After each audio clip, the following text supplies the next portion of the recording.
Ceci n'est pas un récit religieux, ni un sermon, ni une conférence, ni le fantasme d'un esprit ésotérique. C'est l'histoire d'un homme qui a un jour dépassé ce que nous appelons la vie et en est revenu avec des réponses. Il s'appelait Edgar Cayce, et il a été témoin de ce que beaucoup d'entre nous n'entrevoient qu'en silence. Lorsque le monde extérieur s'estompe et qu'une seule question persiste, que se passera-t-il ensuite? Edgar Cayce n'était pas un mystique au sens traditionnel du terme. Il ne courait pas après la gloire, ne fondait pas de secte, n'offrait pas de promesses de salut. C'était un simple homme du Kentucky, un garçon de la campagne à la voix douce, dont le regard était d'une profondeur insondable. Mais un jour, il lui arriva quelque chose qui changea sa vie à jamais, et qui pourrait bien changer la vôtre aussi. Il appelait cela entrer dans un état de sommeil. Mais ceux qui entendaient ces prophéties savaient que c'était bien plus, car dans ces états, il ne se contentait pas de méditer ou d'imaginer, il quittait véritablement son corps. Sa forme physique demeurait immobile tandis que sa conscience voyageait ailleurs. Il l'a décrit clairement. D'abord, j'entends une sonnerie, puis la lumière, puis tout disparaît. Je ne sens plus mon corps, je n'entends plus le temps, je suis, c'est tout. Et puis le plus extraordinaire a commencé. Il a vu, pas avec ses yeux, mais plus clairement qu'à l'état éveillé. Que vit-il? L'âme quitte le corps en douceur, dit-il. Pas de douleur, pas de peur, comme enlever un lourd manteau. Au début, c'est étrange. Puis, c'est la légèreté. Il se souvenait s'être observé en transe, observant la pièce d'en haut, voyant les gens rassemblés autour de lui, posant des questions. Puis, tout changea. Il se retrouva dans un espace sans plafond, sans sol, sans mur. Il l'appela la sphère de lumière. Il n'y avait aucun son. Et pourtant, il savait tout ce qu'il avait besoin de savoir. Les pensées ne lui parvenaient pas sous forme de mots, mais d'une compréhension instantanée. Et dans cette lumière, il y avait d'autres êtres, des consciences, des âmes. Il ne les reconnaissait pas au visage. Et pourtant, il ressentait leur familiarité. Et eux, la sienne. Il n'y a pas de mots ici, dit-il. Que des sentiments, que des souvenirs. Il a vu l'âme subir une sorte de révision. Non pas un jugement, ni une punition, mais un souvenir. Comme regarder un film, sauf que dans ce film, on ne voit pas seulement ses actions, on les ressent. Et on ressent chaque ondulation qu'elles ont créée chez les autres. Chaque mot, chaque acte, chaque silence. Et alors, on comprend qui on était vraiment. Ce n'est que le début. Si vous lisez ceci, c'est que vous êtes prêt à en apprendre davantage. Après ces voyages extracorporels, Cayce peinait souvent à se réadapter. Il décrivait son réveil non pas d'un rêve, mais d'une réalité plus vraie, si vive, si profonde, que le retour au monde physique lui donnait l'impression de se réfugier dans une coquille, une limite. La vraie vie n'est pas ici, disait-il. Nous ne sommes que des invités, des voyageurs, des étudiants. Et ce n'était pas une métaphore poétique. Dans ses transes, il ne se contentait pas d'entrevoir l'au-delà. Il en parcourait les royaumes. Des cités de lumière, des strates d'existence. Certaines étaient sereines comme un lac immobile. D'autres palpitaient comme des rivières de transformation. Et chaque âme arrivait à sa place, non par décret, mais par résonance, par sa lumière intérieure. On ne va ni au paradis ni en enfer, expliqua-t-il. On se retrouve simplement là où on a toujours été, sans masque, sans nom. Cayce insistait sur le fait que l'âme porte non pas les actes, mais leur essence. Non pas l'acte lui-même, mais l'intention qui le sous-tend. Une vie vécue dans le mensonge est lourde de sens. Une vie vécue dans l'amour est réconfortante. Mais voici l'essentiel. Ce n'est pas une condamnation, c'est une invitation à grandir, à s'éveiller, à revenir. Il a vu des âmes choisir la renaissance, embrassant volontairement la douleur, la joie, la peur et la foi. À nouveau, non par punition mais par désir d'évoluer, de briller davantage. Un jour, alors qu'il était hors de son corps, il observa une âme se préparer à l'incarnation. Ce n'était pas un destin préétabli, c'était une symphonie, une convergence d'énergie, de lumière et de but en un seul point, une vie humaine.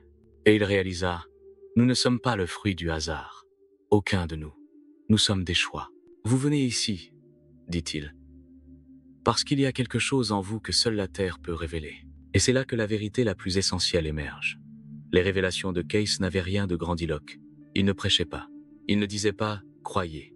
Il disait « Souvenez-vous », et les gens ne se contentaient pas de l'entendre, ils le ressentaient. Car il n'enseignait pas, il rappelait.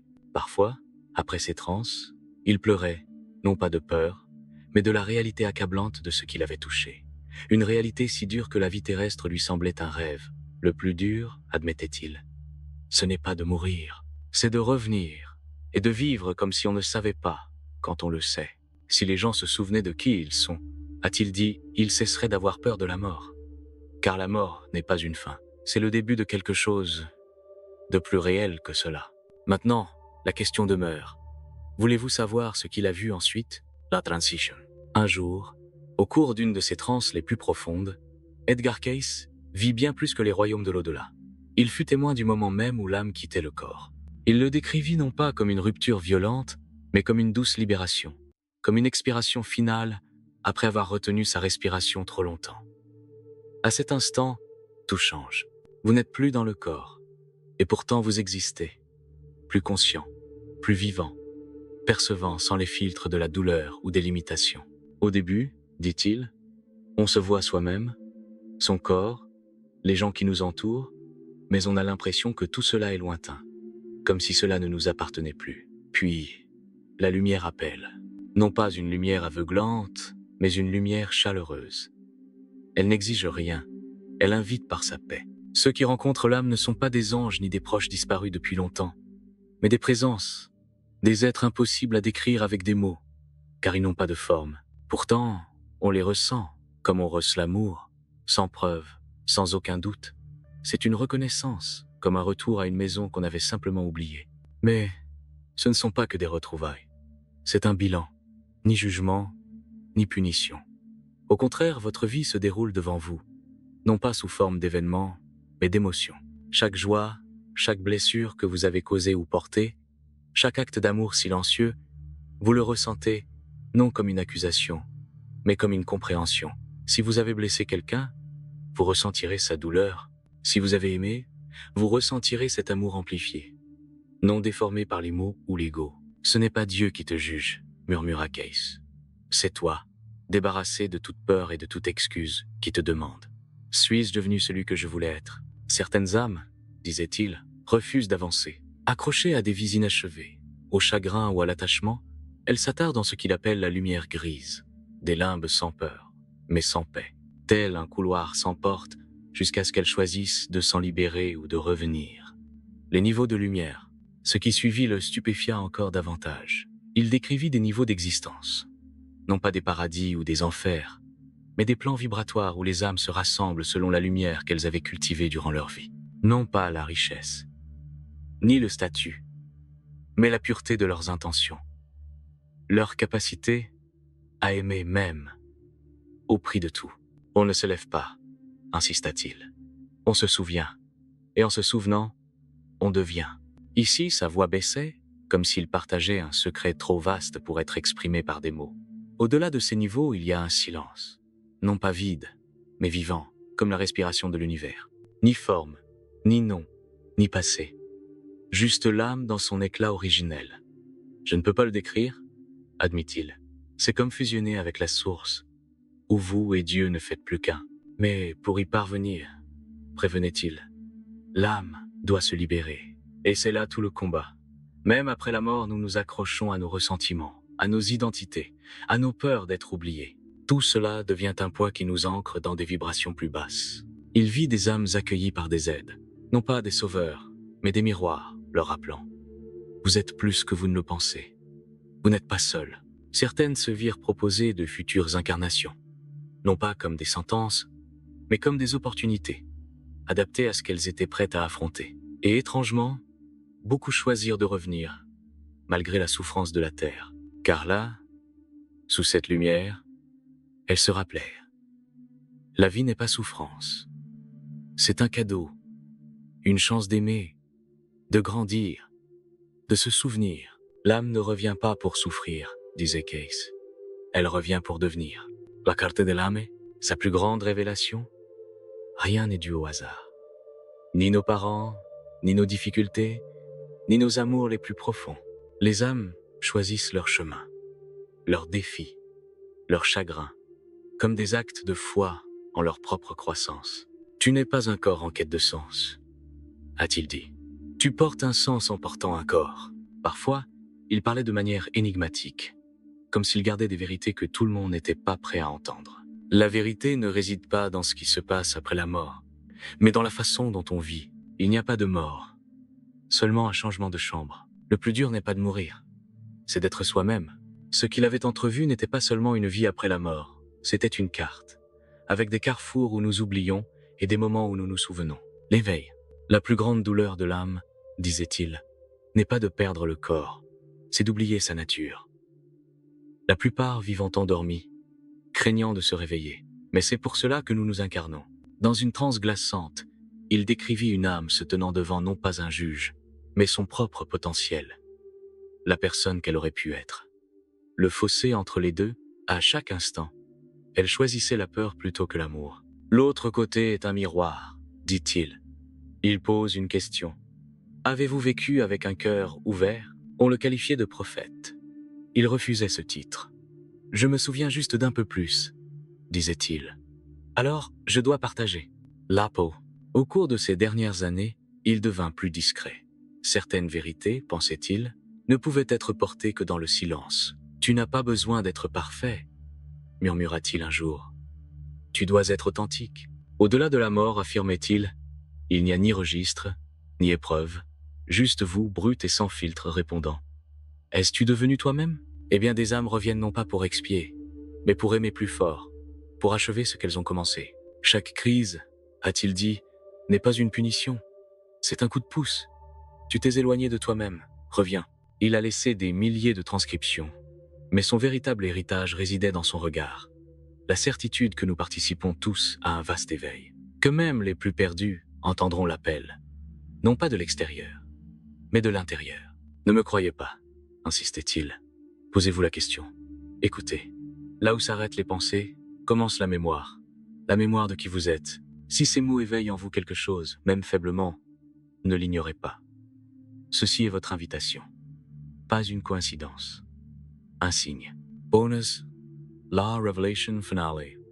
Sequager, Case of Wallafine. Durant ces dernières années, Edgar Cayce entra dans une transe si profonde, si vaste, qu'à son retour, il resta silencieux pendant des jours. Lorsqu'il parla enfin, ses mots étaient mesurés, tremblant sous le poids de ce qu'il avait vu. Il y a un moment, dit-il, où l'âme se trouve aux confins de l'univers, non pas aux confins de l'espace, mais aux confins de la compréhension.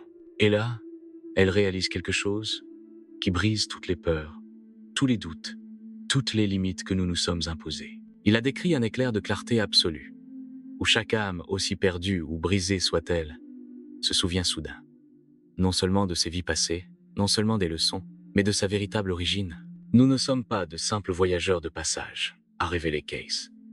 Nous sommes des créateurs. Chaque pensée, chaque acte d'amour, chaque instant de courage ne nous façonne pas seulement. Il façonne la réalité elle-même. Il comprit que l'au-delà n'est pas un lieu statique, mais une tapisserie vivante, tissée à partir des choix de chaque âme qui ait jamais existé. Et la vérité la plus stupéfiante, nous sommes ici par choix. La Terre, avec toute sa douleur et sa beauté, est un creuset. Un lieu où les âmes viennent se forger dans les feux de l'expérience, car c'est seulement ici, dans la tension entre amour et peur, que peuvent se produire les transformations les plus profondes. L'univers ne nous met pas à l'épreuve, a-t-il déclaré. Il nous fait confiance. Nous pouvons choisir. Nous pouvons trébucher. Nous pouvons nous relever. Et chaque fois que nous le faisons, le cosmos s'étend. Dernier mot. Un message pour vous. Si vous avez ressenti quelque chose en vous en lisant ceci, une lueur de reconnaissance, une chaleur dans votre poitrine, un murmure dans le silence, ce n'est pas un hasard. C'est votre âme qui se souvient. Le plus grand souhait de Cayce n'était pas d'être vénéré. C'était que vous preniez conscience de votre propre pouvoir, que vous ne viviez pas dans la peur de la mort, mais dans l'admiration de la vie, que vous sachiez que chaque épreuve, chaque joie, chaque rencontre apparemment fortuite fait partie d'une histoire que vous avez acceptée.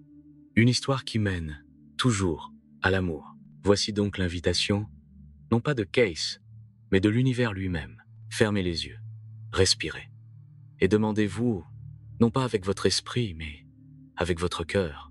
Et si je le savais déjà? Et si j'étais exactement là où je suis censé être? La réponse attend. Tu es plus que ce que tu penses. Tu n'es jamais seul. Et ceci n'est que le début. Epilogue. Votre prochaine étape. Si cela vous a interpellé, laissez un signe ci-dessous. Un cœur, un mot, un point. Faites savoir aux autres qu'ils ne sont pas seuls. 2 idées, enregistrez cette histoire. Revenez-y si le doute vous envahit. 3 sœurs, partagez-le avec quelqu'un qui a besoin de s'en souvenir. Le monde change, une âme éveillée à la fois. Merci d'être là.